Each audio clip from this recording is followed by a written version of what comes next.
প্রথম প্রথম এমন কোমল কথা ও আচরণে পাখিকে প্রলুব্ধ করতে চাইছিলেন তিনি, কিন্তু তাতেও যখন উদ্দেশ্য সফল হচ্ছিল না, তখন ধীরে ধীরে অন্য চেহারাটাও প্রকাশ করতে লাগলেন। নানাভাবে জোর খাটাতে লাগলেন, ভয় ভীতি দেখাতে শুরু করলেন। অসহায় পাখি তার সাধ্যমতো চেষ্টা করেছিল নিজেকে নিরাপদ রাখতে, কিন্তু এই অসম যুদ্ধে সেটি আর সম্ভব হয়ে উঠছিল না। ফলে এক প্রকার বাধ্য হয়েই বশিরকে কথাটা বলেছিল সে, কিন্তু বশিরের ওই বীভৎস প্রতিক্রিয়া তাকে যেন আরও ভেঙে চুরে দিয়েছিল। প্রবল আঘাতে ক্ষত বিক্ষত করে তুলেছিল বুকের ভেতরটা, জাগিয়ে তুলেছিল প্রবল অভিমান, অহম। পাখি জানত তার এই জীবনটা নিঃসঙ্গ এক পথিকের জীবন। এখানে খরতাপে মরুপথে তাকে হেঁটে যেতে হবে একা। এখানে কেউ তার জন্য ছায়াবৃক্ষ হবে না, সুশীতল আশ্রয় হয়ে অপেক্ষা করবে না। ফলে এই যুদ্ধটা তার একারই, কিন্তু সে জানত না অসম এই যুদ্ধে কি ভয়ানক পরিণতি তার জন্য অপেক্ষা করছে। সেদিন সন্ধ্যায় কাজ শেষ হওয়ার পরও নানান অজুহাতে তাকে ইচ্ছে করেই আটকে রাখলেন মহেশ মির্জা। পাখির দুশ্চিন্তা হচ্ছিল, ভয়ও করছিল, কিন্তু সে তখনও ভাবেনি কি ভয়া দুঃস্বপ্ন তার জন্য অপেক্ষা করছে। যখন বুঝলো তখন আর কিছুই বাকি রইল না তার। নিঃস্ব, বিধ্বস্ত, শূন্য এক মানুষে পরিণত হলো সে। সেই মানুষটা হয়তো আত্মহননও করতে পারত। পাখি যে সে কথা ভাবেনি তাও নয়, কিন্তু ওই যে মনুকে সে কি করবে, কার কাছে রেখে যাবে?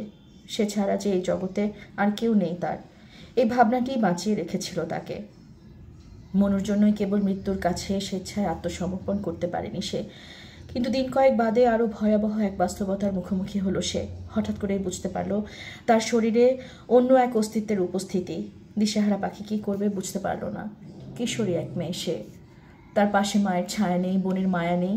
ফলে প্রথমে বিষয়টা পুরোপুরি নিশ্চিত হতে পারছিল না। কিন্তু কার কাছে যাবে সে? কার কাছে গিয়ে জিজ্ঞেস করবে তার অনাবিষ্কৃত এই কিশোরী শরীর জুড়ে কি হচ্ছে? তবে দিন কয়েকের ওই অকস্মাৎ অসুস্থতার ধরন দেখে খোদেজা যেন বিষয়টা আঁচ করতে পেরেছিল। তারপর নিজে নিজেই একদিন জিজ্ঞেস করেছিল, কি হয়েছে তোর? ঘটনা কি? পাখি জবাব দেয়নি। মুখ গুঁজে পড়েছিল বিছানায়। কাজেও যায়নি অনেকদিন। প্রচণ্ড দুর্বল শরীর, কিছু খেতে গেলেই গা গুলিয়ে বমি চলে আসে, দাঁড়াতে গেলেই চক্রাকারে ঘুরতে থাকে পৃথিবী। খোদেজাকে পাখির পছন্দ নয়, সে ভালো মেয়ে মানুষ নয়। তার সম্পর্কে নানান আজে বাজে কথা গায়ে প্রচলিত। ফলে জয়নাল মিয়ার সঙ্গে তার মাখামাখিও পছন্দ নয় পাখির। এই নিয়ে স্পষ্ট বিদ্বেষ তাদের মধ্যে। কিন্তু পাখির এই চরম দুঃসময়ে সেই খোদেজাই যেন এগিয়ে এলো খানিক ভরসা হয়ে। সে দিন কয়েক রান্নাবান্না করে দিয়ে গেল। পুকুর থেকে পানি তোলা, ঘরদোর উঠান ঝাড় দেয়া, বাসন কোসন ধোয়া সব করে দিতে লাগলো। তারপর এক সন্ধ্যায় পাখির বিছানার পাশে বসে ফিসফিস করে বলল, তুই তো কপাল পুষছস রে হারামজাদি, তোর বাপের মুখে চুন কালি মাখাইলি।